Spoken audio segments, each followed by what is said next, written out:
The Great Pyramid was created as the final resting place of ancient Egyptian monarch Khufu. According to legend, French leader Napoleon entered the Great Pyramid and came back out looking shaken and super pale. He never revealed what he saw inside, but whatever it was is said to have affected him for the rest of his life. When Napoleon entered the pyramid, he would have walked through a super tight and ascending passageway. He'd then go through another passageway, known as the Great Chamber. This corridor would have been much taller than the previous one, and would have cobbles too. He'd then reach the King's Chamber, the centerpiece of the Great Pyramid, which was lined with huge blocks of granite.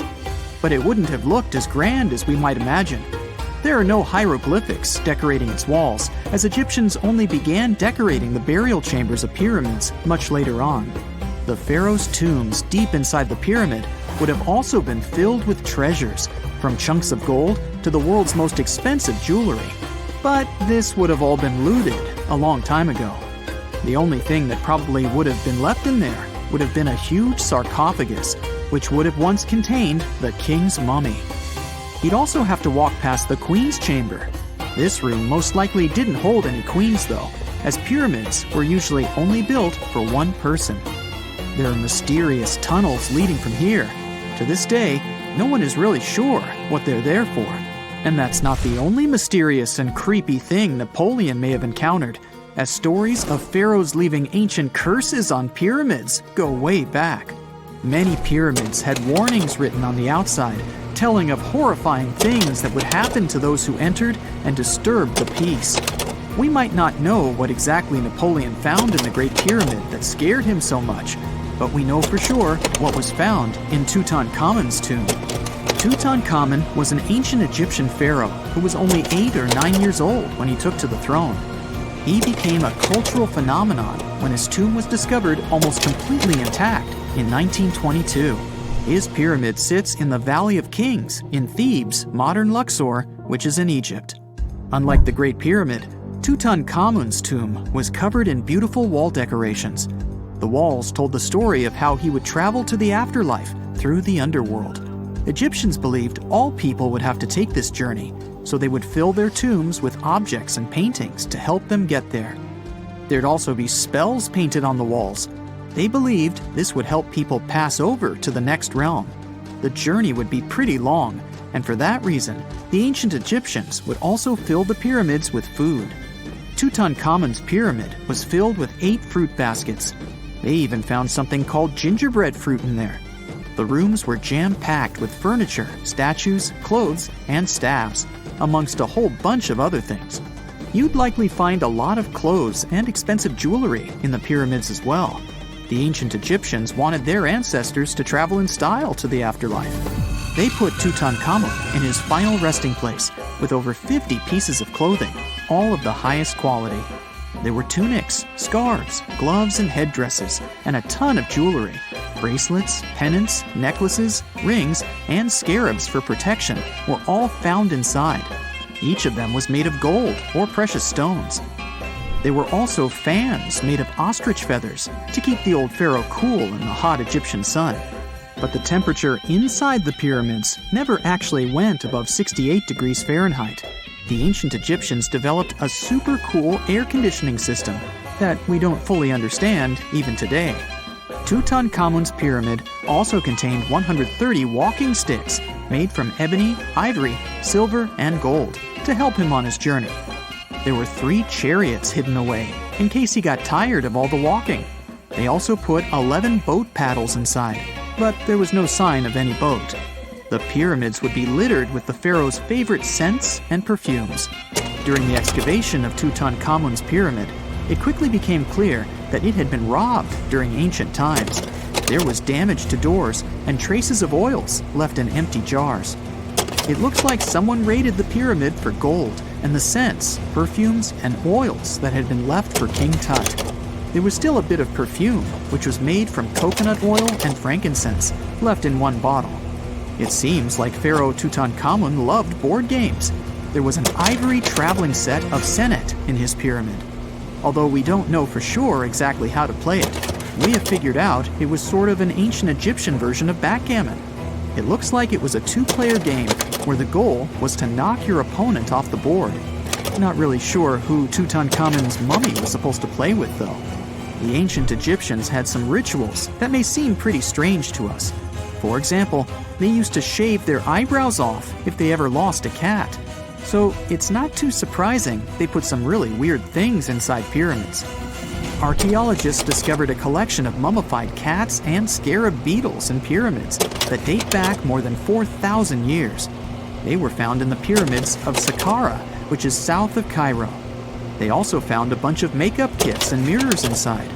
Makeup was worn proudly by both men and women in ancient Egyptian times. Eyeliner was the most popular cosmetic. The Rosetta Stone was one of the best discoveries ever made in pyramids. It was found by our man Napoleon Bonaparte and his team. It's a black granite rock that dates back to 196 BCE. It's transcribed in Greek, Demotic, and hieroglyphic. When it was translated in 1822, we got the key to understanding ancient Egyptian hieroglyphics for the very first time. The discovery of Queen Hatshepsut's mummy in 1903 changed our understanding of the Egyptians forever. After she had passed away, her successor, Thutmose III, removed most of the evidence of her reign, so we basically knew nothing about Egypt's first great female leader. She's now gone on to become one of the few and most famous female pharaohs of Egypt. Pharaoh Khufu even had a fully fledged boat in his pyramid. Archaeologists uncovered more than 1,200 pieces of a giant boat near the Great Pyramid at Giza. They reassembled the boat, and it's a whopping 144 feet long. It's most likely a solar boat, which was designed to carry the resurrected king with the deity Ra. Fun fact, the Pyramid of Giza is the last remaining of the 7 wonders of the ancient world. The other 6 are the Hanging Gardens, the Colossus, the Temple of Artemis, the Mausoleum, the Lighthouse, and the Statue of Zeus. This pyramid was also the world's tallest man-made structure for 3,800 years, and it's the biggest pyramid in Egypt. It took a staggering 2.3 million blocks of limestone, and some weighed as much as 80 tons. It took an incredible 100,000 laborers and a whopping 23 years to build. Its original height was a mega 480 feet. In 2017, archaeologists discovered something weird about Egypt's Great Pyramid. There's a hidden void that's at least 100 feet long, and no one really knows why it's there or what's actually inside it. The weird void is the first inner structure discovered within the 4,500-year-old pyramid since the 1800s. Scientists used cosmic rays to detect the massive hole, but are still no closer today to finding out what's inside. The ancient Egyptians took a lot of care building the pyramids, and everything was strategically placed and structurally sound, so it's super unlikely that this hole is due to blocks falling over time. Loads of pyramids also contain small model figurines called ushabti. These represented attendants. They believed they would come to life to serve the pharaohs in the afterlife. But it's amazing that all this stuff actually fit inside. There isn't actually a huge amount of space inside the structures. It's mostly just rock. What is a boat doing in the middle of a desert? You would expect to find a seagoing vessel closer to shore. This is the question archaeologists had been asking for decades. In 1988, there was a storm near one of the most important archaeological sites in ancient Egypt. A wooden structure emerged from the sand. It was hollowed out by termites. Scientists were determined to solve its mystery. In 2000, they began excavating the site near Abydos, Ubidos. An American team of experts soon discovered a boat that was 70 feet long, and it wasn't alone. In total, there were 14 boats neatly resting next to each other. It was impossible to completely dig out the boats because of their poor condition. Luckily, the wood was preserved enough to get a sample. Analyses revealed that the boats were around 5,000 years old, the oldest fleet in human history to this date. The time of their construction predates the pyramids at Giza by half a millennium. Each ship of the fleet rested in a vault that matched its dimensions. The room was roughly a third of the size of a tennis court. It had mud brick walls that featured more than 120 drawings of boats. Ancient Egyptians incised them on whitewashed walls that were excellently preserved. Scientists have known about these mysterious chambers for well over a century. 1901, 1902. A British archaeologist, Arthur Weigel, stumbled upon a strange structure west of the River Nile.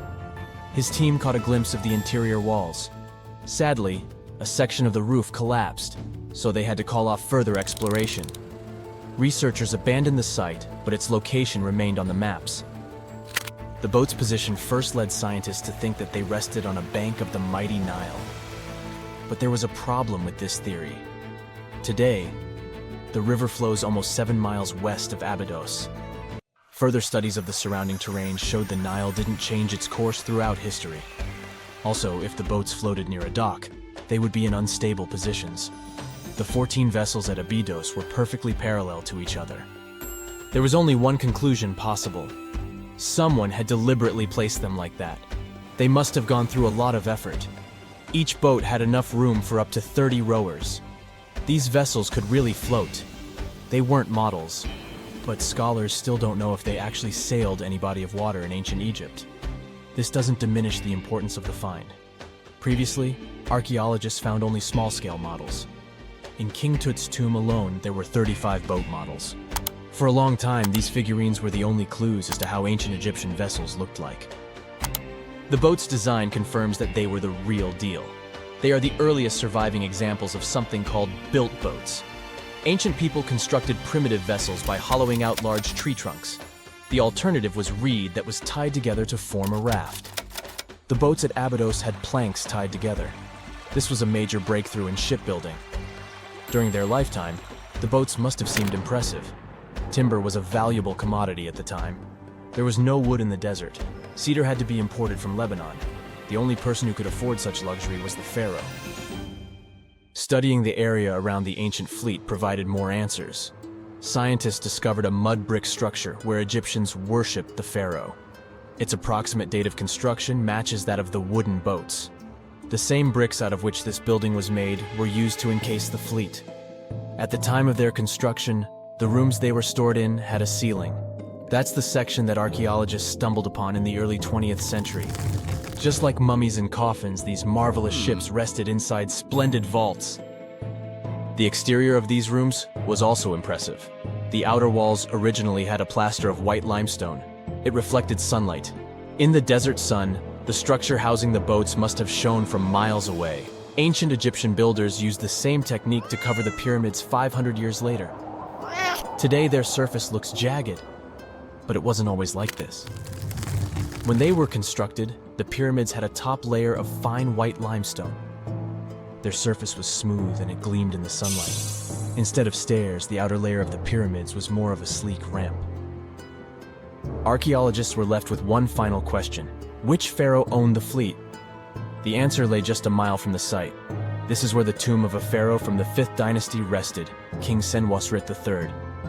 Its time and style of construction matched the ones of the chambers with boats. The very end of his rule might explain how the boats ended up in the middle of the desert. The pharaoh probably passed away in northern Egypt. Then his body was transported down the Nile to Abydos in a marvelous procession of decorated boats. The vessels were later lowered to chambers near the final resting place of their owner. This had a symbolic meaning. In the ancient Egyptians' belief system, ships played a key role. Their supreme deity was Ra. He traveled through the sky during the day in the form of the sun. At nighttime, he sailed through the netherworld in a solar boat. The pharaoh identified himself with Ra. That's why he needed boats in the afterlife. That was the only way to regenerate himself. Just as the sun rises every day above the horizon. This belief existed for thousands of years. The more famous Pharaoh Khufu also had a ship. Scientists found it in 1954 next to his pyramid at Giza. It is some 4 centuries younger than the fleet at Abydos, but Khufu's ship was almost 2 times longer. The Great Pyramid of Giza and King Tut's tomb are some of the most famous archaeological finds in Egypt. But there are many more secrets hiding beneath the endless sands of the Sahara Desert. Recently, 2020, archaeologists found a lost city there. They have labeled it as the most important discovery since King Tut's tomb, 1922. The city of Aten is some 3,000 years old. Historians hope it will give them a unique insight into the everyday life of ancient Egyptians. The famous archaeologist and Egyptologist Zahi Hawass proclaimed the site a lost golden city. Aten sits some 300 miles south of Egypt's capital, Cairo. It is close to the famous Valley of the Kings. Archaeologists first found sections of mud brick walls that spread out in all directions. They discovered complete rooms with tools of everyday life inside. The research team unearthed a bakery, a residential neighborhood, and an administrative district. They all date back to the time when the Egyptian civilization was the wealthiest in its long history. They were also the first to make objects from iron. In 1911, scientists found a set of iron beads near a village in Lower Egypt, El Girza. These are the earliest known iron artifacts. The discovery is literally out of this world. Ancient people made them by beating into shape a piece of a meteorite. The 9 beads were once part of an ornate necklace. They are now blackened and corroded, which is perfectly normal for a piece of jewelry that is over 5,000 years old. They consist of an iron-nickel alloy. Researchers were impressed by the skill of ancient jewelers who processed the beads. Their craftsmanship is more impressive when you think that they didn't know the stellar origins of the material. The Great Pyramid of Giza also has a remarkable feature. An international research group investigated the electromagnetic response of the structure to radio waves. They found that the pyramid has the ability to concentrate electromagnetic energy inside it. This occurred inside its chambers as well as under the pyramid's base. It contains an underground, unfinished chamber. It seems that the electromagnetic response is connected with the properties of limestone, the Great Pyramid's main building material. The research results might have a practical application. The way solar cells and nanosensors function could be improved by this remarkable find. X-rays are a type of invisible radiation that can pass through our bodies and objects. They're very important in the field of medicine because they allow doctors to see inside our bodies without having to perform surgery. Now, let's dive into how X-rays work. They're a kind of electromagnetic radiation, just like light or radio waves. However, they have much higher energy than light, which makes them able to go through objects that light cannot. Imagine you have a powerful flashlight. If you try to shine it through a wall, the light won't go through because the wall is too thick. But these rays have enough energy to go through walls and even our bodies. The discovery of X-rays happened by accident in the late 19th century. A scientist was experimenting with cathode rays, which are a type of radiation. He was working in his lab and noticed that a nearby fluorescent screen started to glow, even though it was not directly exposed to the cathode rays. He realized that something invisible was causing the fluorescence, and he named it X-ray, because X is the mathematical symbol for something unknown. He continued experimenting with such rays and discovered that they could pass through many objects, like flesh and bones, but not through denser materials like metal. He also found that X-rays could create images on photographic plates, just like a camera takes pictures. The way this works is quite fascinating. Imagine you're standing in front of a bright light and you hold your hand in front of your face. Your hand blocks the light and you can't see through it. But if you place a sheet of tissue paper in front of your hand, some light will pass through, and you'll be able to see the outline of your hand. X-rays work in a similar way. When a doctor wants to take an X-ray of a part of your body, they will ask you to stand or lie down next to a machine. This device has a special plate that can capture the image. Let's say the doctor wants to further examine your arm. They will place the X-ray plate on one side of your arm and the machine on the other side. Then, the machine will produce a controlled burst of X-rays that pass through your arm. Remember how we talked about the tissue paper allowing some light to pass through? Well, in this case, some of those X-rays will go through your arm, while others will be absorbed or blocked by the denser parts of your body, like bones. The plate captures the X-rays that pass through your arm, and it creates an image. This image shows the bones and other structures inside your body, allowing the doctor to see if there are any problems or injuries. Now, you might be wondering why X-rays can pass through some things but not others. It has to do with the density and composition of the objects. Denser materials like bones absorb more X-rays, so they appear white in the image. So when you look at the result, you'll see your bones as white shapes. Other tissues, like muscles and organs, are less dense and allow some of those rays to pass through, so they appear as gray shadows. What if I told you there's a whole new way you can peek inside objects, but without using X-rays? I'm not talking about magic powers. Take a comfortable seat while I explain what muography is. This fascinating scientific technique allows us to see inside objects and even beneath the Earth's surface using a special type of particle called a muon. These elementary particles are very similar to electrons, but they're much heavier. They are created high up in the Earth's atmosphere when cosmic rays, which are particles coming from space, collide with the air molecules. Now, muons are special because they can pierce through different materials. They can pass through rock, soil, and even buildings. Scientists realized this potential back in the 1950s when they were studying cosmic rays and noticed that some of the particles could pass through thick materials. The first muography experiments took place in the 60s. Specialists discovered that muons can be detected using special devices called muon detectors. These detectors are usually placed underground or in specially designed laboratories to shield them from other particles and background radiation. Now let's dive into how muography actually works. Imagine you have a large object, like a pyramid, a mountain, or even an ancient statue, and you want to see what's inside without damaging it. First, detectors are positioned around the object or in the area you want to examine. These detectors are sensitive to muons and can track their paths. When such a particle passes through a detector, it leaves a trace, like footprints in the sand. By collecting data from multiple detectors, scientists can reconstruct the paths. Here's where things get really cool. The Earth's atmosphere acts like a natural filter for muons. It turns out that the more massive an object is, the more particles it will block. So, if you have a large, dense object like a mountain, fewer muons will pass through it compared to a smaller, less dense object, like an empty box. This difference in the number of particles that reach the detectors can give us clues about what's inside the objects. Scientists use computer algorithms and mathematical techniques to analyze the data and create images. These images represent the density distribution of the object being studied. It's like creating a map that shows where the densest areas are and where there's gaps inside the object. The concept of muography is similar to using shadows to understand the shape and size of an object.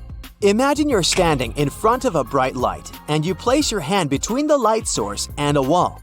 You'll see a shadow of your hand on the wall.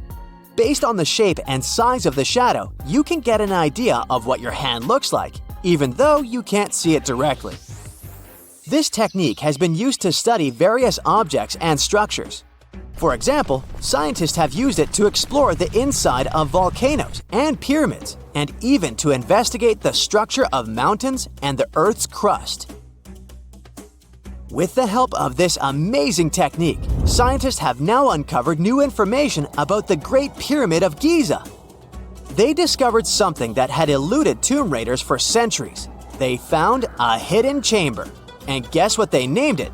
The Big Void. Yeah, I know, not the most creative name. They even used 3 different muon detection techniques just to be super sure that it was indeed a big, mysterious void inside the grandest pyramid of them all. Once news got out about this mind-boggling discovery, Egyptian authorities couldn't resist the temptation to explore further. So they brought in an endoscope camera to confirm the existence of this epic void. So they inserted a camera through one of the openings underneath the entrance, and voila, it revealed a corridor. More so, the corridor had a chevron ceiling. I can't help but imagine the ancient Egyptians using it as a cool dance floor. Another team of scientists decided to take another shot at scanning this newfound void. According to them, the Great Pyramid of Giza is a pioneer in the pyramid game. It used a technique called chevron to cover internal structures and keep them from collapsing. Now, why did the ancient Egyptians build this corridor and the grand void it leads to? One theory suggests that the corridor was built to relieve pressure inside the pyramid. Another theory says that the void could be a result of the pyramid's construction process. It could have been an internal ramp used to move roof blocks into position, and then it was left there or filled loosely with rubble. According to other enthusiastic explorers, there might be another burial chamber waiting to be discovered. They believe that the pyramids were built with a dash of randomness in the construction process. As the builders worked their magic, they realized that some chambers wouldn't be able to handle the weight of a majestic sarcophagus. So they made adjustments on the fly, creating new plans as they went along. Before we get into the reason why and how there are pyramids all around the world, let's talk about some of the examples. I'll start with the Pyramid of the Sun in Mexico. These folks really knew how to build a city. Their well-planned urban center spanned over 7 square miles and boasted several pyramids. But the Pyramid of the Sun is the most impressive. This giant pyramid was built way back in 100 CE and is one of the biggest structures of its kind in the whole Western Hemisphere. It's so big that it's 216 feet high above the ground. If you ever find yourself in this ancient city, you won't be able to miss the Pyramid of the Sun. It's right there on the east side of the Avenue of the Dead, the city's main north-south street. To build this incredible pyramid, around 1 million cubic yards of material were used, including a special kind of red volcanic rock called hued tezontle. Impressive, huh? We don't know too much about the people who built the Pyramid of the Sun or its purpose. But archaeologists believe there was once a temple on top of it. When explorers went below the pyramid in the 1970s, they found a bunch of cool tunnels and chambers. In 2011, they even found a secret stash of clay pots, obsidian pieces, animal bones, human figurines, and a mask. Who knows what other secrets the pyramid is hiding? If you decide to see this one, you must climb the pyramid using the 248 uneven steps on the west side. Watch your step. Sudan got some pyramids too. Nubian pyramids aren't as big as the ones in Egypt, but they still got around 200 of them. These ancient pyramids have been home to the tombs of the pharaohs of the Meroitic kingdom for almost 1,000 years, who ruled Egypt from Nubia to the Mediterranean Sea.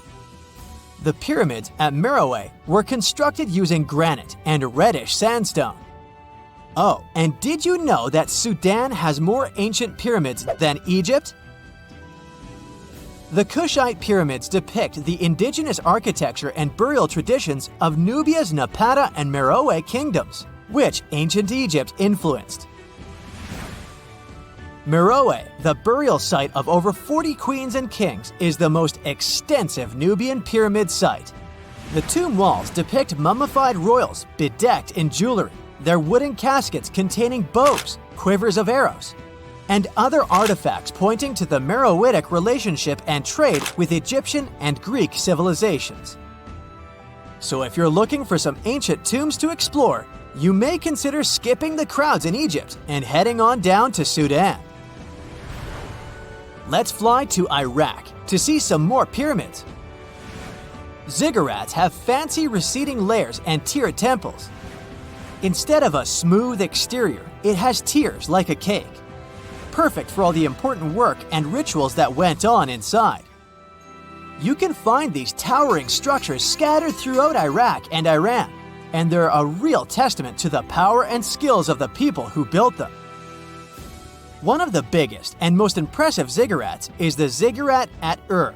It's basically a giant rectangular pyramid that stands a whopping 70 to 100 feet tall, with 3 levels of terraces and a temple on top. Can you imagine how many baked bricks it took to build that thing? Try 720,000 for just the lower portion. This particular ziggurat was built for Sumerian king Ur-Nammu.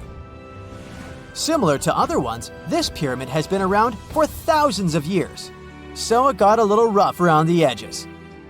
Thankfully, the Babylonian king Nebuchadnezzar II and some archaeologists came to the rescue in the 6th and 20th centuries respectively. And now, you can find this near Talil Air Base. The ziggurat at Ur was built in 2100 BCE by King Ur-Nammu for the moon deity Nana. It was the tallest building in the city, and you could see it from miles around. It was like the medieval cathedral spire of its day. People would come here to bring their agricultural surplus and get their food allotments and seek spiritual nourishment. Sadly, the Nana temple at the top of the ziggurat didn't survive, but we do have some blue glazed bricks that may have been part of its decoration. The lower parts of the ziggurat are pretty amazing though. The architects even included holes in the temple's baked exterior to let the water evaporate from its core. Since we explored some of the pyramids on our planet, let's take a broader perspective. They can be found in many parts of the world. Egypt has over 100 pyramids, double that number in Sudan, and dozens of others are scattered in the Middle East and China. The Americas have the most pyramids in total, with more pyramids than the rest of the world combined. These pyramids are located in Mexico, Guatemala, Honduras, and El Salvador. Time to know more about the evolution of pyramids through history. The oldest pyramid is in Egypt. This pyramid was a step pyramid, which was created by placing one layer of stone on top of another. The pharaoh Sneferu is credited with creating the pyramid shape we recognize today. During his 45-year reign, he built 3 pyramids. His first 2 attempts failed, but he finally got it right with the Red Pyramid, which is considered the first true pyramid. It was Sneferu's son, Khufu, who built the Great Pyramid of Giza, which was the tallest human-made structure on Earth for almost 4,000 years. Latin American pyramids are similar to early Egyptian step pyramids, but they were built independently with no knowledge of each other. The pyramids in Sudan were built around 700 BCE and are tall but much narrower than those in Egypt. How in the world did all these civilizations build these things without even texting each other? After all, the Aztecs, Mayans, and ancient Egyptians were about as different as possible. But despite their cultural differences, they all seem to agree on one thing. Pyramids were pretty cool. Step pyramids are all around the world because they were the most feasible and stable way to build large and tall structures without access to lighter building materials like wood and metal. The triangular form with a square base is the best way to build a sturdy structure, and having a cube structure would require more material for less height. Now, when it comes to pyramid design, the Egyptian pyramids were like giant triangles with a square base, smooth sides, and a pointy top. On the other hand, the Aztecs and Mayans went for a tiered cake look, with steps leading up to a flat platform on top. So, while all these pyramids share the same basic shape, they have their own unique flair. Each group built its pyramids using different materials, techniques, and slope angles. So while they may have been inspired by each other's work occasionally, they were just doing their own thing. Egyptian pyramids had smooth, angled sides that were designed to help the pharaoh's soul ascend to heaven. The Pyramid of the Sun was built over a series of caves that served as a passageway for the deities. The Maya built the temple of Kukulkan in Chichen Itza to honor the deity Kukulkan, usually represented by a serpent. Nicknamed El Castillo, it has 91 steps on each side, plus a platform. That's 365 steps, one for each day of the Mayan calendar. Tell me, Brightsiders, how were pyramids built? To begin with, humans made them, not a foreign race from space that landed on Earth. You see, one thing that all pyramids have in common is that they were built without advanced tools or even the wheel. It took a lot of people to build them, including skilled laborers and architects. For example, it's estimated that 20,000 people built the Great Pyramid of Giza. and it's believed that most of them were skilled laborers. Building pyramids was a massive undertaking that required years of planning and effort. The Great Pyramid at Cholula, Mexico, took 600 years to complete. You have heard about Nikola Tesla. You have definitely heard about the Great Pyramids in Egypt. But what if I told you that Tesla may have probably uncovered the ancient mysteries surrounding the pyramids? Wait, what? Is this a crossover episode? Nope. It's highly probable that the secrets of the pyramids are hidden in plain sight. But first, let's recap what we know about the pyramids. What's so mysterious about them? I mean, they are just old quirky buildings, aren't they? One of the biggest questions is how they were built. Some people think that the pyramids were created by people using only their hands and muscles. But others think that there might have been some kind of crazy energy source that we don't know about yet. Like, what if aliens helped out or something? Just kidding. But this idea of some unknown energy source being used to build the pyramids has been around for ages. Even in old texts, like the pyramid texts, it talks about how the gods gave us something to build a great power. So maybe there was something really powerful and mysterious going on back then? Who knows? Back in the early 1900s, he got obsessed with the Great Pyramids of Egypt. He read numerous books about these ancient structures and was blown away by how much energy they seemed to have. At that time, not many people knew much about electricity, and Tesla started to wonder if there was some kind of advanced tech hidden in the pyramids. He had an idea that the power of the pyramids had to do with electromagnetism, and he put a lot of time and effort into trying to figure out the mystery. Tesla had some pretty unusual theories about the Great Pyramids. He thought that they could actually store and move electricity, which could then be used to power up the areas around them.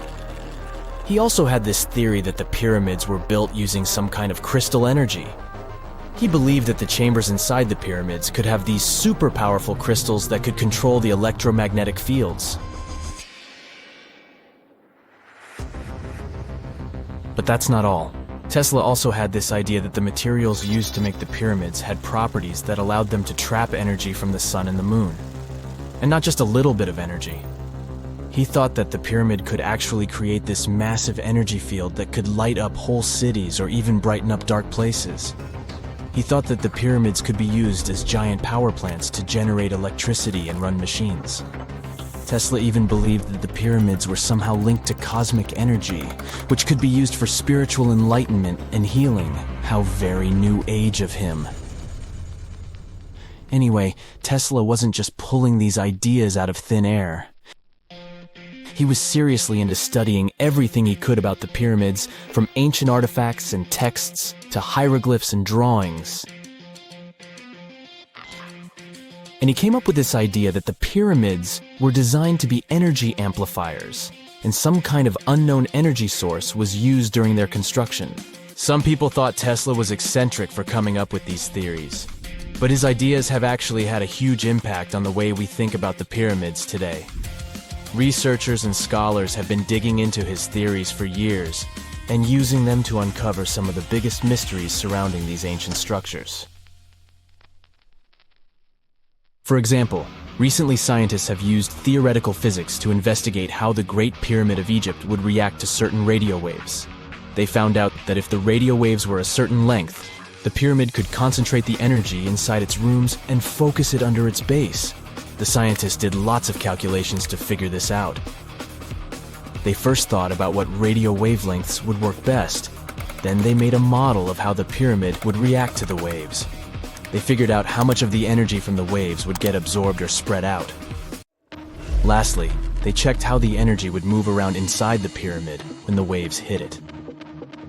To help explain all of this, the scientists used something called multipole analysis. This is when you take a complicated object and break it down into simpler parts. Then you can see how each part interacts with the energy that's coming in. It's like taking apart a puzzle to see how each piece fits together. The researchers are interested in how all of this can be used in the future. They want to make really tiny particles that can do the same thing as the pyramid, but with light. By changing the size, shape, and the material of these particles, they can control how the light moves around them. This can be really useful for things like making tiny sensors or super efficient solar cells. The scientists had to make some guesses when they were doing their research. They assumed that there weren't any hidden spaces inside the pyramid, and that the material used to build it was all the same.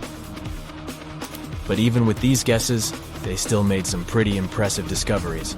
But the pyramid study is not the only proof that Tesla was ahead of his time. There are more Tesla's projects that seemed unrealistic at the time, but that scientists and enthusiasts reevaluate and try to implement today. Let's talk about Tesla's most ambitious project, the Wardenclyffe Transmission Tower. Back in 1900, Tesla was already a big shot when it came to electrical engineering in America. People were blown away by his amazing inventions and the fact that he managed to outdo Thomas Edison in the battle of currents. However, Tesla wasn't content to rest on his laurels. He decided to embark on his most ambitious project yet, the transmission tower at Wardenclyffe. It was built between 1901 and 1905, and it was based on one of Tesla's breakthrough ideas. He had a vision to make the impossible possible by creating a global wireless communication system. It would use Earth itself as a conductor, transmitting music, news, stock market reports, secured military communications, and even facsimile images. Does it sound familiar? Right, it sounds just like the internet that we use today, only without the use of any wires. But Tesla had a much bigger dream in mind, to transmit power wirelessly. He already proved that high-frequency signals could be sent without any wires using his Tesla coil transformers, and this sparked his obsession with wireless energy transmission. His vision was to not only transform the way we communicate, but also to find a way to transfer power currents globally by tapping into the Earth's natural energy. Tesla believed that there was an abundance of free energy all around us that could be used for humanity's benefit. In 1899, he conducted some top-secret experiments and got convinced that it was possible to transmit electrical power through the Earth's upper atmosphere. This is actually how the Wardenclyffe Tower was created. It was supposed to be the prototype station for a network of towers all over the globe that would provide the whole world with wireless energy. Unfortunately, Tesla didn't have the resources or the patience of his investors to bring this project to fruition. It ran into all sorts of financial problems and roadblocks, and in 1917, the unfinished tower was finally torn down for scrap metal to pay off Tesla's mounting debts. Now it remains a sad reminder that even the greatest minds can sometimes fall short of their dreams. The original red brick laboratory, however, is still there, and it is the only Tesla lab that has survived. Fun fact, in 2017, a film crew made a crazy discovery. They used ground-penetrating radar to explore the area around Wardenclyffe, and they found a whole series of tunnels stretching for hundreds of feet underneath the site. Nobody knows exactly what these tunnels were used for, but people have been speculating for years that they were part of Tesla's grand plan. Wardenclyffe, of course, is a major landmark for Tesla enthusiasts from all over the world. Who knows? Maybe someone will finally crack the mystery of the tunnels one day. But even if they don't, the legacy of Tesla and his amazing ideas lives on. Imagine working 7 days a week on a large-scale construction site. You, along with thousands of others, carry millions of stone blocks and put them on top of each other according to a complex system. You work without modern construction equipment. You have no air conditioning or constant access to water. It's so hot outside that you can fry eggs on the road. You've been building the pyramid for decades, and now, when it's finally done, you enjoy the result of the colossal work of thousands of people. You're looking at a giant cultural monument of global value that will freeze in time and amaze people for tens of thousands of years. A few thousand years have passed. People in the 21st century see the pyramids and are like, wow, I can't believe humans have built this. Yeah, the people who built the pyramids wouldn't have appreciated such a theory. But actually, there are reasons to believe that people built it using some fantastic technology. From the outside, it seems the Great Pyramids are just big triangles of stone. People just put some heavy blocks on top of each other, and that's it. In fact, the design seems too perfect to be true. The pyramid consists of more than 2 million blocks. They lay so close to each other and are so even that you couldn't squeeze even a thin sheet of paper between them. Scientists still can't figure out the exact technology for building the Egyptian pyramids. One of the biggest and most famous is the Great Pyramid of Giza. This huge construction, well known all over the world, has one big secret. There should be a capstone on top of the pyramid. It's a triangular-shaped stone block, a small pyramid on top of a huge one. It's also called a pyramidion. The builders of ancient Egypt made it out of granite and limestone and covered it with gold. No records or old drawings prove that there was a pyramidion at the top of the Great Pyramid of Giza. But there's another ancient Egyptian structure with such a triangle, the Red Pyramid. It was built before the Great One, and its capstone has survived to this day. Archaeologists have found and reconstructed it. But where could the capstone of the Great Pyramid be? It's a mystery that still has no answer. Some are sure that some thieves have stolen it from the top. Maybe they just climbed up and pushed the pyramidion down. It makes perfect sense. The capstone was probably the most valuable element of the pyramid. Many scientists and archaeologists still don't know its exact purpose. Some believe that this peak covered with gold glorified the pharaohs. The capstone reflected moonlight at night and illuminated the entire space around it. During the day, the capstone reflected sunlight with its shiny surface. You could have noticed it from afar. The top of the pyramid was a kind of guiding star for lost travelers. All other stone blocks of the pyramid consist of limestone. People polished them to make them look shiny. In the past, they were even glowing and reflected light. You could see glowing pyramids from space, although they looked like tiny lights. Over thousands of years, winds, sandstorms, and rains have changed the pyramid's appearance. If people had taken care of them all this time, they would have looked like something out of science fiction movies, or the pyramids from Las Vegas. But unfortunately, we will never see their original appearance. Some archaeologists and scientists believe that the capstone could absorb the sun's energy and distribute it evenly throughout the pyramid. No one knows precisely why the Egyptians needed this technology. There's a theory the pyramids are ancient energy systems. The pharaohs applied this energy to use some unique technologies that were more advanced than all the achievements of the 21st century. And the triangular shape of the pyramids was ideal for boosting this electromagnetic energy. In theory, solar radiation, or electromagnetic forces, accumulated at the top of the pyramid, filled the inner rooms, and then went down the walls to the base.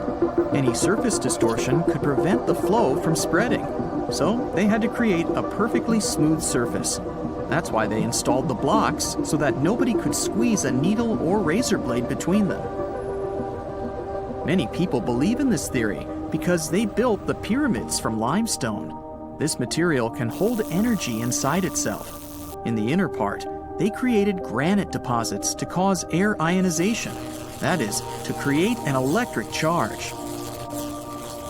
They also dug channels under the pyramid for water to transmit electricity.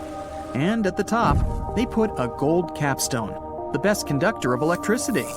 So, this is how you get a great power generator. Different cultures used similar technologies to create electricity all over the world. But these are all theories. If it had been working, humanity would have used these technologies today. There are mentions of the metal industry, chemistry, engineering, physics, mathematics, and astronomy in some ancient records. Most scientists don't believe in all these things.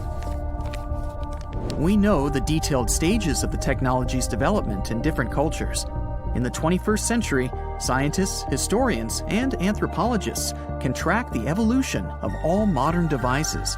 If people had created some technological inventions in ancient times, the history of the world would have looked different. Perhaps all the achievements of antiquity could have been wiped off the face of the earth by global cataclysms, and it can happen to us. Just imagine how people would dig up a laptop in 5,000 years. Perhaps they wouldn't understand what kind of device it is. Another Egyptian wonder surrounded by mystery is the statue of the Sphinx. The Egyptians carved it out of a single massive piece of limestone about 4.5 thousand years ago. But scientists still don't know the exact date of its construction or who built it. People painted the Sphinx in different colors, so it looked much brighter and more vivid in the distant past. It was shining just like the Great Pyramids. Anyway, time hasn't only changed its appearance, but its name too. Initially, the Egyptians called it Horemheb. The Greeks renamed it the Sphinx about a few hundred years after it had been built. The Sphinx emphasized the greatness of the rulers of Egypt. It also performed a symbolic function of a watchdog guarding the tomb of the pharaoh and the paths leading to it. This version sounds realistic, since archaeologists have discovered many secret entrances at the foot of the Sphinx. Perhaps these rooms and intricate tunnels lead to underground halls with treasures. And treasures don't always mean gold and jewelry. According to legends and theories, the Sphinx guards the Hall of Records, the storage of all humankind's knowledge. The information about the ancient mythical state of Atlantis could be there. You can find many detailed maps of the internal dungeons of the Sphinx on the internet. They show structures 12 stories deep under the statue. It looks like a small city filled with gold, scrolls of knowledge, and various ancient artifacts. But don't believe all these maps. These are just theories. Several thousand years have passed, but people have very little information about it. Archaeologists know that there are still many strange and exciting things about the Sphinx that are still undiscovered. Some locals are afraid to research because they believe they can awaken something terrible from the underground depths. Therefore, it's mostly scientists from other countries who conduct the excavations. In 1998, scientists discovered strange tunnels leading to empty rooms under the Sphinx. They realized that some people tried to get there through tunnels in the past, and maybe those people took all the treasures that were there. One of the legends says that some powerful artifact lays beneath the Sphinx. Its technology can change the whole world, but the locals are hiding it because it can damage the planet. Some believe that you can find evidence of unknown technologies painted on the granite walls in the pharaohs' tombs. But most likely, these paintings and signs tell us the myths and legends of ancient Egypt. But what if Egyptian symbols and drawings are detailed instructions for using ancient technologies? What if the locals that lived at that time thought, people in the future won't be able to get energy themselves. Let's leave some detailed instructions for them. Anyway, there are many riddles and theories. In reality, the search for answers is a dangerous undertaking, since it's not easy to get into the underground halls. Excavations can ruin the structure of the entire Sphinx. Any person inside the tunnels may get lost and never be able to find their way back. Besides, it costs a lot of money. Now, what would be awesome is if people could invent some device that could scan underground areas and show their detailed models. It's 1898, and you're taking part in excavations in Saqqara. This place, not far away from Cairo, is full of ancient tombs and pyramids. You're in your Indiana Jones mood and hope to find something really phenomenal to become famous. Gold, manuscripts, treasure maps, mummies of famous pharaohs. Wait, a wooden bird? You're really disappointed as it looks like a regular toy. An old one, but still. Little do you know that years later, someone would propose that your bird was actually an ancient monoplane. So the artifact, nicknamed the Saqqara Bird, is made of a sycamore tree. The birdie has a wingspan of just 7 inches and weighs around 40 grams. A perfect original souvenir from Egypt, I would say. It's over 2,000 years old and looks pretty plain, without any carvings of feathers or other intricate ornaments.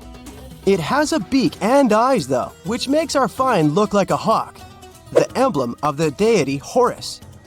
Its tail is rather unusual as it's squared, looks weirdly upright, and it seems like the sunken part of it was the place for a now missing piece. Humans love solving a good mystery, so there have been several attempts to explain the use of the birdie. First, quite simply, is that it was a ceremonial object. The second idea is that it was a toy for a child from some well-off family. It could have been some sort of boomerang, which was a popular concept in ancient Egypt. Then there was a theory that the bird had been used as a weather vane. But this one has been debunked as the figure doesn't have any holes or markings, except for the one made at the museum in Cairo to fix the exhibit on a stick. So there was no way to hang it in the past. Almost a century after the bird was found, Egyptologist Dr. Khalil Masiha proposed a new theory that it could have been a model of a monoplane. He believed the bird was missing a horizontal tailplane. Otherwise, it had its wings set at a right angle, similar to that of modern planes. It could have worked to generate the aerodynamic lift necessary for flights. Dr. Masiha also claimed that it was common at that time to place miniature models of technological inventions in tombs. So, did the ancient Egyptians really invent the plane in 200 BCE? That would make the Wright brothers, who are considered the inventors of aviation, really upset. They made one of their first flights only in 1903. There's just one way to know for sure, and that is to test the model. But you know, the ancient museum in Cairo would unlikely let one of their cherished exhibits fly around like a toy. That's why glider designer Martin Gregory built a similar model, this time of balsa wood, and concluded that even with the missing tailplane, the plane wasn't much of a flyer. Case solved? Not really. This didn't sound convincing enough to the History Channel, so they invited an aerodynamics expert to build another replica of the bird. He tested it in weather conditions similar to those in Egypt and was impressed with the little plane's abilities. So, if they did invent the prototype of a plane back in the times of pharaohs, it would be a good example of an oupart. That's an out-of-place artifact, an object that's way ahead of its time in terms of technology or history. And the Saqqara Bird isn't the only example of such a revolutionary concept. In 1901, a group of divers retrieved the Antikythera mechanism from an underwater shipwreck near the Greek island of Antikythera. It's been dubbed the world's first analog computer, and it's currently dated around 100 BCE. The bronze mechanism could tell the position of the sun, moon, planets, and stars, as well as the lunar phase, the dates of upcoming solar eclipses, and even the speed at which the moon moves through the sky. No one's sure who used it and how or where it was made, but it's obvious that it's extremely precise and way too advanced for its time. The first flushing toilets in the world were invented in the middle of the 20th century. Just kidding. The ancient Minoans on the Mediterranean island of Crete and the Indus Valley civilization both came up with this brilliant invention at the same time, around 4,000 years ago. The plumbing and sanitation were so well done that no one managed to design anything better until 2,000 years later. One ancient Minoan lavatory was discovered at the Palace of Knossos. It looks like it had a wooden seat set over a tunnel that directed water from a rooftop reservoir to an underground sewer. Other varieties got water from jugs. Only the super rich people could afford all this glory. So if you wanted to shop for real estate back then, the flushing toilet would be a telltale sign you were in the rich neighborhood. Automated doors became a cool, seemingly new invention back in 1931. But the technology behind them is actually much older. Think the 1st century CE old. Mathematician and engineer Heron of Alexandria came up with a hydraulic system to open and close temple doors. To bring it into action, you need to light a fire to produce heat. There was a brass pot under the fire, half filled with water. The inventor connected the brass pot to containers that acted as weights. When the fire was burning, the water moved into the containers. They went down and pulled the ropes. It was nothing like a supermarket door that opens in front of you before you even have time to think. Heron's door took hours to open, and there was no way to stop the process. That's why they only opened the doors once a day before people entered the temple, to add some mysticism at the temple during ceremonies. Spooky. Looks like the first ever battery was invented in Baghdad around 2,000 years ago. A German archaeologist found this oval-shaped clay jar in 1938. Scientists are still not sure what purpose it served and who exactly invented it. There is a theory that it was used for electroplating objects with precious metals. When they filled it with a weak acid like vinegar, the battery produced around 1 volt of electricity. Another theory says it was a vessel for sacred scrolls. Would you like to buy contact lenses designed by Leonardo da Vinci himself? In 1508, he invented a glass lens with a funnel on one side. You were supposed to wear it with water inside to improve your vision. Sounds a bit uncomfortable, doesn't it? So, around a century later, French scientist René Descartes decided to improve the idea and make the cornea contact the future lenses. Contacts because they contact your eyes, get it? The glass tube with liquid did help improve vision, but blinking was sadly impossible. 2.5 centuries later, new technologies in the glass industry let scientists design contacts that would fit in the eye and even let the wearer blink. Thanks, guys! Still, those lenses were made of heavy blown glass and didn't let the eye breathe. About 50 years later, contacts became plastic, lightweight, unbreakable, and scratch-resistant, but still covering the entire eye. And then, in 1948, an English optical technician accidentally sanded down a plastic lens and figured out they'd still be in place even if they covered only the cornea. Imagine you're living in 19th century London and need to send a message to New York. It would have taken about 10 days to get there by ship. So when delivery time went from days to hours in 1858, it was a true sensation. The first message was sent by Queen Victoria herself. It was all made possible thanks to the transatlantic telegraph cable, running under the ocean. Sadly, the new cool invention only lasted a few weeks. It took years to bring it back to life. This just in, the world's oldest pyramid was built during the last ice age. And I'm not even talking about Egypt. I'm saying our ancestors might have spewed a 27,000-year-old pyramid in West Java. Gunung Padang is not exactly shouting pyramid. It's more of a mound with huge scattered stones tossed all over it. But local people seem to revere it, and they have for centuries. It wasn't until recently that the Indonesian authorities decided to excavate a bit deeper to see what all the fuss was about. They ended up finding the remains of a human settlement. It was rather unexpected, since the mound is pretty high up. This excavation could only prove there were humans in the area as far back as 45 BCE, which sounds reasonable. It was up to an Indonesian geologist named Donny Hillman to prove that Gunung Padang is the world's first pyramid. He used all sorts of new technology to support his claim. Our guy used carbon dating, which digs deep into the earth and takes whole chunks of soil. He found layers and layers of constructions, like he was digging up Rome and finding ancient buildings buried in the ground. His research proved that there had been caverns and even rooms down there, which could only mean one thing: humans. As for the rocks located up in the mound, they were most likely strategically placed by the people who lived there back in the day. They needed a place to meditate, so they arranged things in a harmonious way. Their smooth surfaces wouldn't be the result of years of erosion, but the works of great sculptures, the Michelangelos of their day, let's say. If this is all for real, then human civilizations began way before we think they did.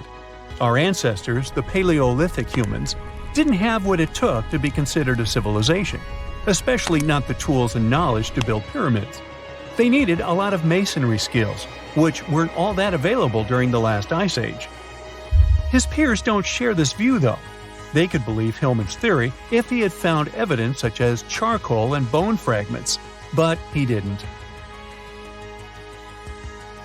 Flint Dibble, another archaeologist, says that without concrete evidence of human activity, there's no proof of an actual pyramid. In this case, all the data proves is that the soil in the mound dates back to 27,000 years ago. He thinks the rocks on top of the mound just slipped down the hill, like rocks normally do. Only a complex society would have managed to build a stepped pyramid like they claim it was. But according to Bill Farley, an American archaeologist, there's just no reason to believe there were any settlements in Indonesia during the last ice age. Now, just so you know, the oldest known ancient society with this kind of knowledge is probably 11,000 years old and used to occupy the region of modern-day Turkey. Take a look, Turkey's Gobekli Tepe. It's also not a pyramid, but it's the oldest monolithic construction made by humans. Back in the Neolithic period, a lot of people settled there, and there are proofs for it.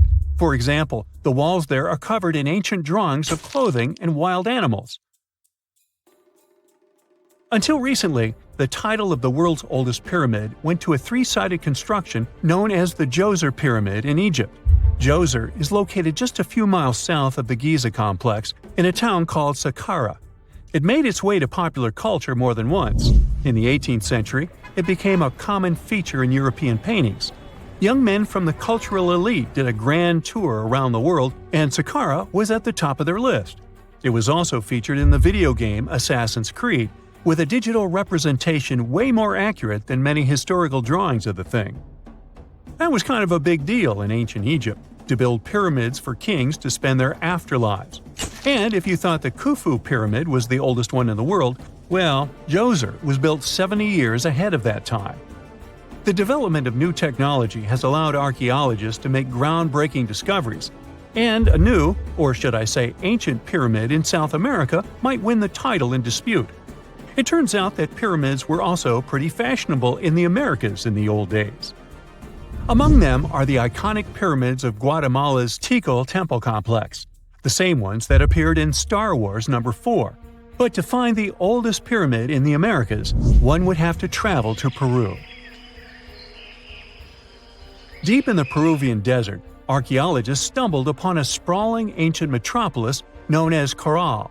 At first, researchers believed that the settlement was pretty recent, since the site was way too complex for ancient technology to handle it.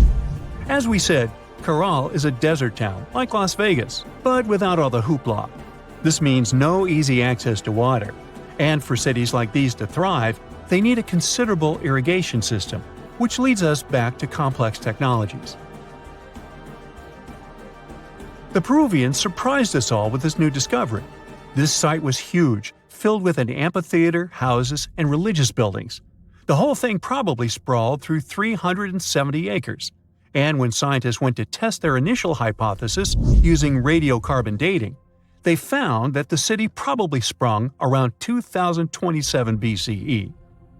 On the site, archaeologists found 6 pyramids that could possibly predate the one in Saqqara. As far as they know, both civilizations coexisted in the same time period, in opposite parts of the world. But since researchers can't pinpoint the exact age of Caral's pyramids, it's pretty hard to guess which civilization completed their pyramid first. If only we had a crystal ball. Now, it just so happens that the shape of a pyramid is something that nature is able to produce all on its own, leaving us modern-day humans a bit confused. A classic example is the Japanese site of Yaonagani, which also goes by the name of Japan's Atlantis. The entire monument is about the size of 5 football fields and the height of a 5-story building. Explorers and scientists believe that Yaonagani dates back to 10,000 years ago. For Japan's top marine geologist, Professor Masaki Kimura, Yaonagani is the heritage of a lost civilization. Kimura has dived into exploring the ruins over 100 times over the past 10 years.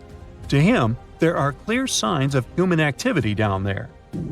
Check out this triangular-shaped pool on the monument's surface. Kimura thinks it's actual proof of humans, because this triangle-shaped concave is a historical symbol of water fountains in the region. As it happens with a lot of these cases, not all scientists are convinced the same. For many, Yaonagani is probably the result of thousands of years of erosion, and the fact that the monument is composed of one massive rock leads them to believe it is not really human-made. Sure, these huge basalt columns may look like the ruins of a palace, but they're most likely the result of the intense volcanic activity in the region. And speaking of natural formations that really look like a human made it, a pyramid on Mars has been a hot topic lately. Humans have been keenly trying to prove that there is life on Mars for quite some time. But some are stretching it really far, saying that little green or gray people built a pyramid on the planet to try and build their own civilization. This picture was taken over a decade ago by the Mars Reconnaissance Orbiter, the MRO, but it started to resurface recently. It shows what looks like a three-sided pyramid. Some people claim that the smooth side of the pyramid could only be the effect of otherworldly work. Then science comes along and explains that Mars is home to one of the deepest canyon systems in the whole solar system. The so-called pyramid is located in what is known as the Kandor-Chasma region. This Martian region has a bunch of similar formations that are nothing more than the result of erosion. Nothing supernatural going on there, apparently. We know that the ancient Egyptians were talented enough to build something as grand as the pyramids, but were they also smart enough to measure the speed of light? There's a theory circulating online that says exactly that. If you look at these two numbers, you'll see that they match completely. The first one is the speed of light in a vacuum measured in meters, and the second one is the latitude of the Great Pyramid of Giza.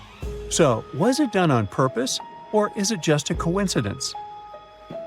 Well, happily, we can tell you that it's actually just a coincidence, not another conspiracy thingy. The Great Pyramid is just one of the many places in the world that share the same latitude.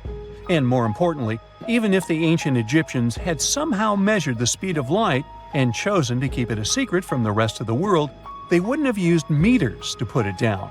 Meters were only defined at the end of the 18th century. The builders of the pyramids used a different unit of measure called cubits. 1 cubit is equal to 1.5 feet. Cubit was based on the length of the arm from the elbow to the tip of the middle finger, and it became popular in the ancient world. So if they wanted to impress the rest of the world and set the pyramids at a point that matched the speed of light in cubits, they would have to build their iconic constructions somewhere in Europe. And then the Danish astronomer who first measured the speed of light in 1676 would have been really upset to know that someone had done it centuries before him. So although they were ahead of their time in many aspects, the ancient Egyptians never measured the speed of light or used longitude and latitude to map their locations. The base of the Great Pyramid of Giza might seem like a perfect square, but it's actually an 8-sided structure, not 4-sided. Each of its 4 sides has a subtle concave indentation that splits it evenly from base to tip. The official version is that a British pilot was the first to notice it in 1940 while flying over the pyramid. He took a photograph that showed shadows highlighting these indentations. Some people think these lines are only visible from above and can best be seen at dawn and dusk during the spring and autumn equinoxes. This has led to a freaky theory that the ancient Egyptians might have designed the pyramids to communicate with something looking at them from above. Now, the Great Pyramid is one of only 3 pyramids that used to have a swivel door. It weighed around 20 tons, but they could still easily open it from the inside. Its precise fit made it nearly invisible from the outside, with no visible latch or handle. There were only slight variations in the exterior stone that gave out an opening. The other 2 pyramids with similar doors belonged to Khufu's father and grandfather. The Great Pyramid also has a hidden void at least 100 feet long that was only found in 2017. We still don't know what lies within the space, what purpose it served, or if it is the only space of its kind. Researchers used the same tech to see through cathedral walls, Mayan pyramids, and even volcanoes. It depends on a natural shower of subatomic particles called muons. They pass more easily through empty space than through solid materials. So if they arrange multiple muon detectors around a structure, scientists can map out its solid and empty areas. A team of scientists placed muon detectors inside the Great Pyramid and allowed them to gather data for months. Scientists have analyzed samples of the mortar used to build the pyramids many times. Although we know its composition, modern technology still can't replicate it. The mortar is mostly made from processed gypsum, but it wasn't used like the cement we use for bricks today. Instead, they used it to support the joints between the massive stones as they were set in place. The estimated amount they needed to construct the Great Pyramid was around 500,000 tons of mortar. The gypsum mortar is stronger than the stones themselves and has held up for thousands of years. Now, all four sides of the Great Pyramid are aligned with the cardinal points – north, south, east, and west. According to geologist and engineer Glenn Dash, the alignment is accurate to within 4 minutes of arc, or 1/15th of a degree. The architects managed to achieve this without modern tools like drones, blueprints, or computers. Many researchers try to explain this construction miracle. Maybe they used the pole star or the sun's shadow. Dash recently proposed a new, simpler idea. The Egyptians might have used the autumnal equinox to align the pyramids. It happens twice a year when the Earth's equator passes through the center of the sun's disk, making day and night nearly equal in length. To test his theory, Dash conducted an experiment on the 22nd of September 2016, the first day of the fall equinox. He used a special rod the Egyptians had to cast a shadow and tracked its tip at regular intervals, forming a smooth curve. By connecting 2 points of the curve with a taut string, he created an almost perfect east-west line. Dash noted that on the equinox, the shadow's tip runs in a straight line, nearly perfectly east-west, and with a slight counterclockwise error. There's a similar error in the pyramids. Although his experiment was conducted in Connecticut, Dash believes that the same method would work in Egypt. All the ancient Egyptians needed was a clear, sunny day. They could determine the fall equinox by counting 91 days from the summer solstice. But they left us few clues, and no engineering documents or architectural plans have been found that explain their methods. So they might have mapped shadows, but it's not definite. Now, scientists have long wondered how heavy stone blocks were carried to the pyramid sites, and they might finally have an answer. A research team from the University of North Carolina, Wilmington, has discovered that 31 pyramids are likely to have been built along a long-lost ancient branch of the River Nile. It's now hidden under desert and farmland. For many years, archaeologists have thought that ancient Egyptians must have used a nearby waterway to transport materials, equipment, people, and whatever else they needed to build the pyramids on the river. But up until now, they weren't certain of the location, shape, size, or proximity of this waterway to the site of the pyramids. The group of researchers used radar satellite imagery, historical maps, geophysical surveys, and sediment coring to map the river branch. They believe it was buried by a major drought and sandstorms thousands of years ago. The team managed to go below the sand surface and get images of some hidden features thanks to radar technology. They found hidden rivers and ancient structures running at the foothills of where most of the ancient Egyptian pyramids lie. The discovery of this extinct river branch helps explain the high pyramid density between Giza and Lisht, in what is now an inhospitable area of the Sahara Desert. Now, Egypt isn't the only country with the most pyramids in the world. The champion's title here goes to its southern neighbor, Sudan. It has between 200 and 255 pyramids, compared to Egypt's measly 138. They were built by members of the Kingdom of Kush, an ancient civilization that ruled the lands along the Nile River many years ago. They started erecting pyramids around 500 years after the Egyptians had stopped doing it. Their pyramids are much smaller than the Egyptian ones, but were built for the same purposes. Archaeologists are still working to find out how the pyramids in the Sudan were built, how long it took to complete them, and what happened to their society.